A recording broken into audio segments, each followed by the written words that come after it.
If you mean South Korea's recent political tension, it wasn't really seen there as a small political mistake.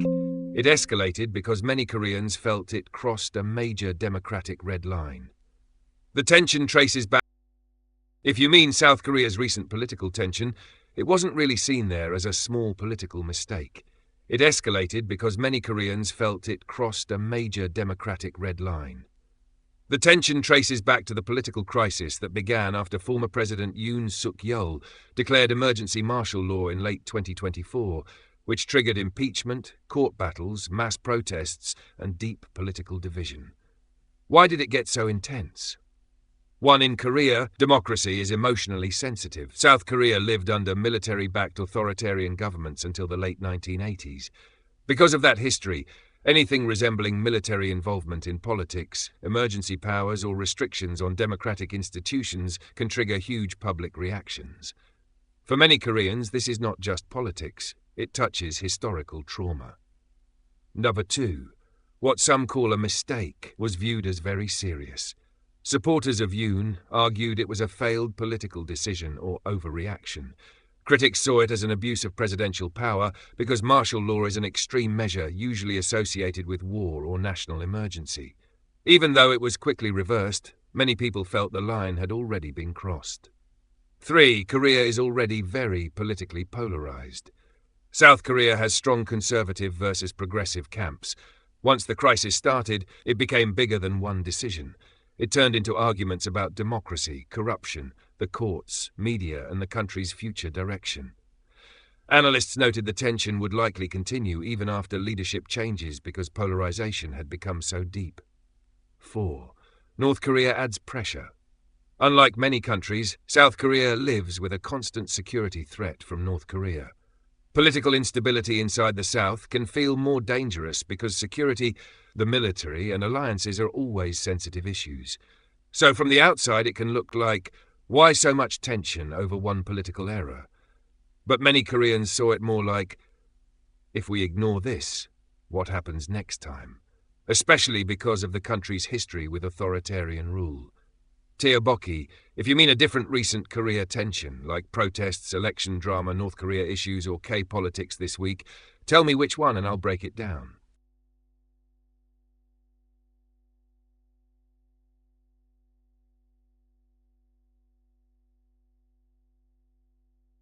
It looks small from the outside, but inside South Korea it touched 3 to 4 very sensitive nerves at once.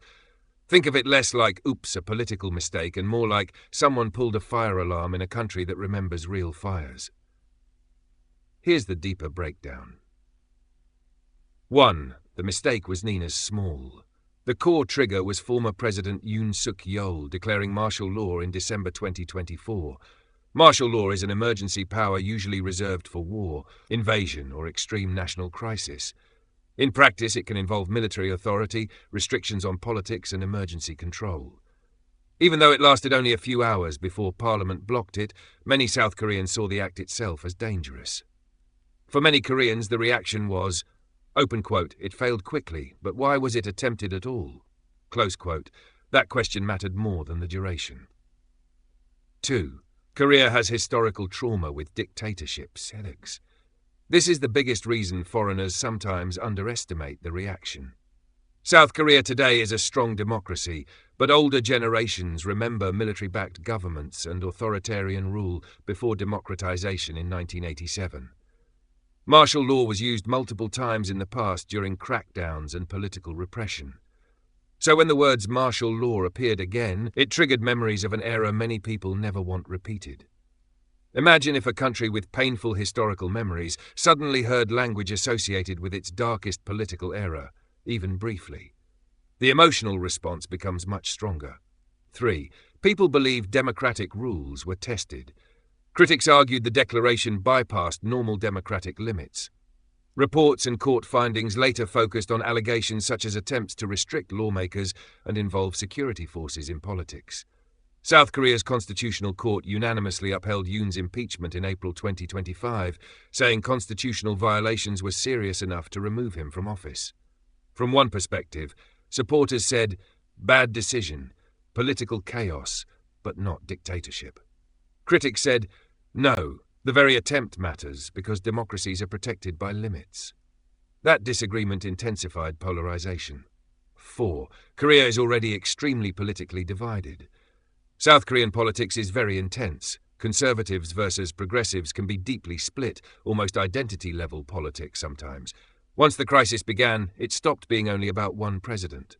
It became trust in elections, trust in courts, media credibility, corruption claims, democracy versus strong leadership debates, national security fears.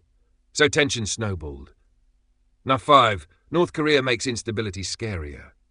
South Korea lives beside an active military threat from North Korea. Political instability inside government feels riskier there than in many countries because people worry. Open quote. Can the country stay stable if something external happens? Close quote.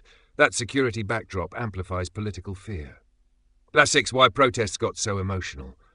For some people it felt like we protected democracy. For others, our side is being unfairly targeted.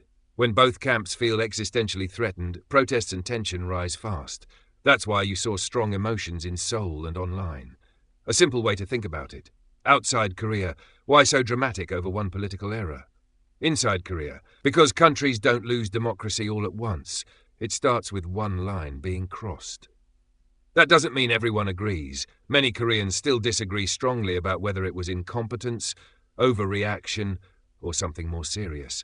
But that's why the tension exploded instead of fading quickly.